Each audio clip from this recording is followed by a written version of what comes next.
लोगों ने इनको गुरु बना दिया है, जबकि वो खुद कहती है कि तो मैं कोई उस साध्वी नहीं हूँ। हिसाब से इनका अभी साढ़े सात ही का लास्ट फेज चल रहा है, अगर दैट कोई लास्ट उस ईयर। चेयर पे बैठा है, तो उससे आपकी एक्सपेक्टेशंस होती है।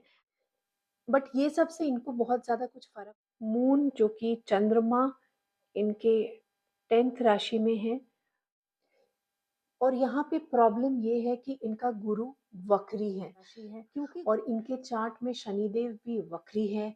और अभी जैसे कि वो एक कस्टमाइज बैग है, उसमें कहीं से भी कोई लेदर नहीं है और मैं अपनी गारंटी ले सकती हूँ, पर मैं किसी कंपनी की कोई गारंटी नहीं लेती।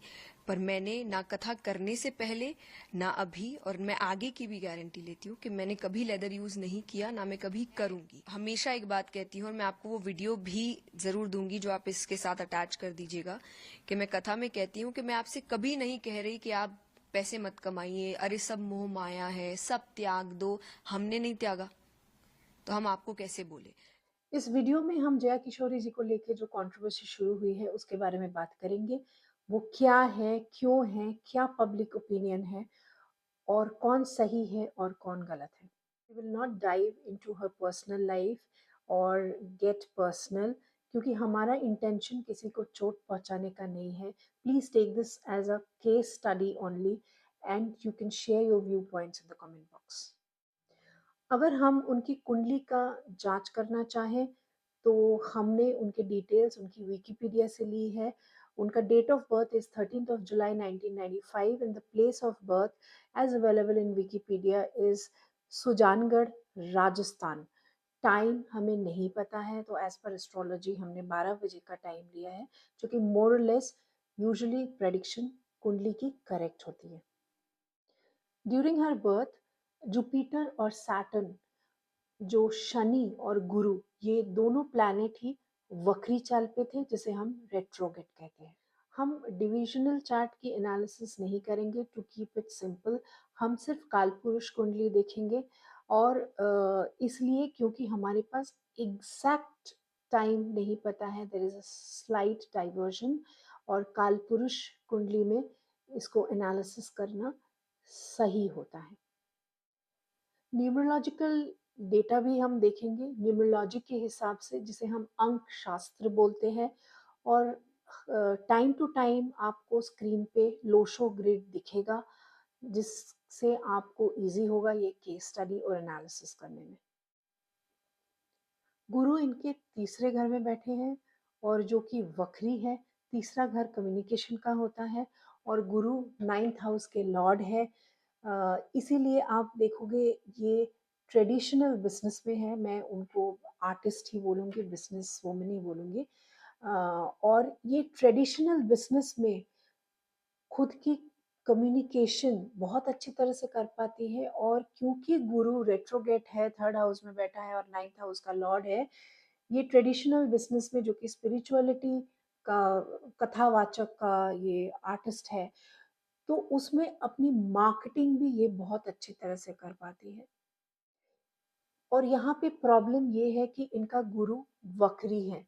क्योंकि गुरु रेट्रोगेट है, ये खुद को एक बहुत बड़ा स्पिरिचुअल गुरु के हिसाब से दिखाना चाहती है, मार्केट करती है, या तो लोग समझते हैं, what ever may be the case.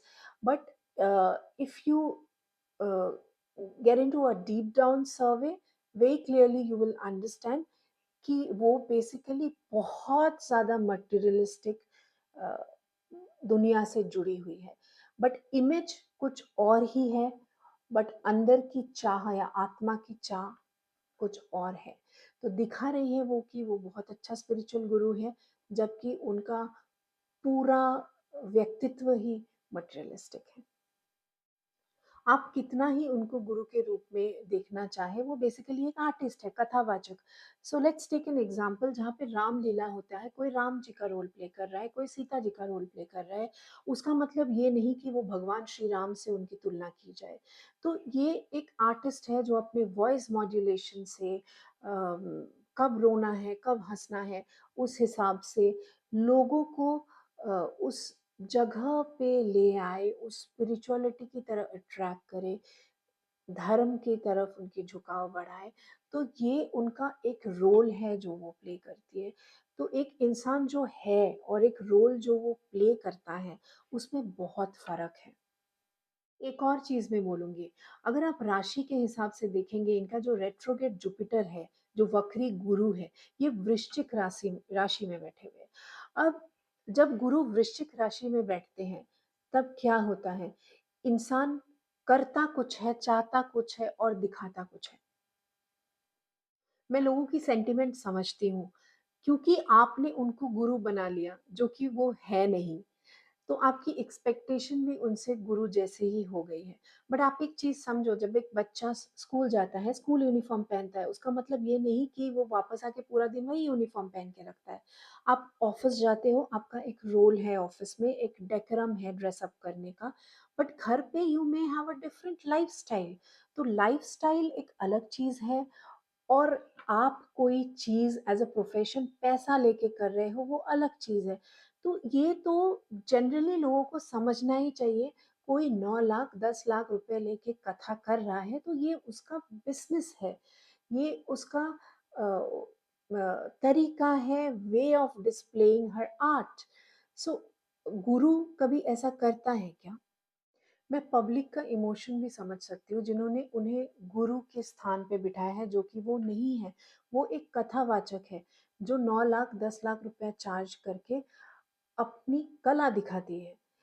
तो आपको ये समझना होगा, एक बच्चा जब स्कूल जाता है, उसका स्कूल का एक यूनिफ़ॉर्म होता है। आप जब ऑफ़िस जाते हो, वहाँ पे एक ड्रेस कोड होता है, उसके हिसाब से आपको ड्रेस अप करना पड़ता है।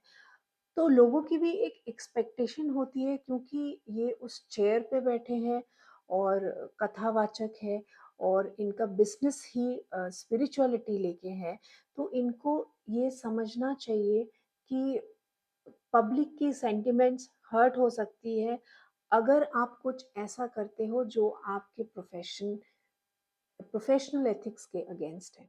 दूसरा पॉइंट ये है कि इनकी राशि मकर राशि है और इनके चार्ट में शनिदेव भी वक्री है। और अभी जैसे कि आप जानते हैं, कुछ दिन पहले शनिदेव वक्री चल रहे थे, अभी वो कुंभ राशि में है। तो उस हिसाब से इनका अभी साढ़े साती का लास्ट फेज चल रहा है, दैट लास्ट 2.5 years। और अगर हम उस हिसाब से देखें, तो जब शनिदेव वक्री होते हैं, तो इंसान को बहुत इंट्रोस्पेक्ट करके, बहुत सोच समझ के, विचार करके फैसले लेने चाहिए, वरना बदनामी का डर होता है, जो बेसिकली इनके साथ हो रहा है। बट ये सब से इनको बहुत ज़्यादा कुछ फ़र्क पड़ेगा नहीं, क्योंकि इनकी कुंडली में मार्स और सैटर्न, दैट इज़ मंगल और शनि कंजंक्शन में है, युति बना रहे हैं। ऐसे लोग यूजुअली बहुत हार्ड वर्किंग होते हैं और इनका विल पावर बहुत स्ट्रॉन्ग होता है। ये किसी भी मुसीबत से इमीडिएटली निकल के आ जाते हैं, क्योंकि ये ज़्यादा इमोशनल भी नहीं होते। इमोशन के साथ ये नहीं सोचते हैं, ये बहुत प्रैक्टिकल होते हैं। ये एक बहुत ही अच्छा केस स्टडी है। अगर आप देखेंगे, कुंडली का 100% यूटिलाइजेशन हुआ है, कुंडली के हिसाब से उन्होंने अपना प्रोफेशन चुना है। मैं आपको बताती हूँ क्यों। मरकरी, जो कि तीसरे राशि का है, वो शुक्र के साथ बैठा हुआ है, जो दूसरे राशि का लॉर्ड है। और ये दर्शाता है कि बहुत अच्छी तरह से she can utilize wealth, communication, marketing and social media. अगर आप देखेंगे, दूसरा घर जो कुटुंब का होता है, वहाँ पे आप देखेंगे इनको बहुत ज़्यादा फैमिली का सपोर्ट मिल रहा है। तो इनके करियर में इनके पापा का बहुत ज़्यादा कंट्रीब्यूशन रहा है। सूर्य, जो कि 5वीं राशि का लॉर्ड है, वो भी देखेंगे बताता है इनकी कुंडली में कि पापा से इनको पूरा सपोर्ट मिला हुआ है। मून, जो कि चंद्रमा, इनके 10th राशि में है, जो बताता है कि ये इमोशनल एस्पेक्ट और इमोशनल एस्पेक्ट एंड ये ऐसे प्रोफ़ेशन में रहेंगे जहाँ पे इमोशन दिखाने की ज़रूरत होगी। मैं फिर से कह रही हूँ, इमोशन दिखाने की ज़रूरत होगी, इमोशनली लोगों को कनेक्ट कराने की ज़रूरत होगी। सैटर्न शनि इनके 12वें साइन में है जो कि 12th राशि में, और इसमें इससे ये समझ में आता है कि ये स्पिरिचुअली और मटेरियलिस्टिकली बहुत सक्सेसफुल रहेंगे। जैसे कि मैंने आपको पहले भी कहा है, इनका मार्स और सैटर्न, मंगल और शनि कंजंक्शन में है, और मंगल की 8वीं दृष्टि पड़ रही है पहली राशि में जो कि केतु का है, और केतु अकल्ट और स्पिरिचुअलिटी के दाता है, और इसीलिए इनका इंक्लाइनेशन इतना स्पिरिचुअलिटी की तरफ है। तो इस वीडियो को बनाने का जो उद्देश्य है बेसिकली, कि आप कैसे अपनी कुंडली का 100% यूटिलाइजेशन कर सकते हैं ताकि आपकी लाइफ की जर्नी स्मूथ रहे और आप अपने गोल के साथ कुंडली को अलाइन करें और सुपर सक्सेसफुल बने। ऑफ कोर्स लाइफ में आपके इश्यूज होंगे, और आप कैसे उन मिस्टेक से सीख कर करेक्टिव मेजर ले सकते हैं, करेक्टिव एक्शन ले सकते हैं, वो भी एस्ट्रोलॉजी आपको बताता है। तो कुछ हद तक चीज़ें सही है, कुछ हद तक गलत भी है। लोगों ने इनको गुरु बना दिया है, जबकि वो खुद कहती है कि मैं कोई साध्वी नहीं, मैं एक साधारण सी लड़की हूँ।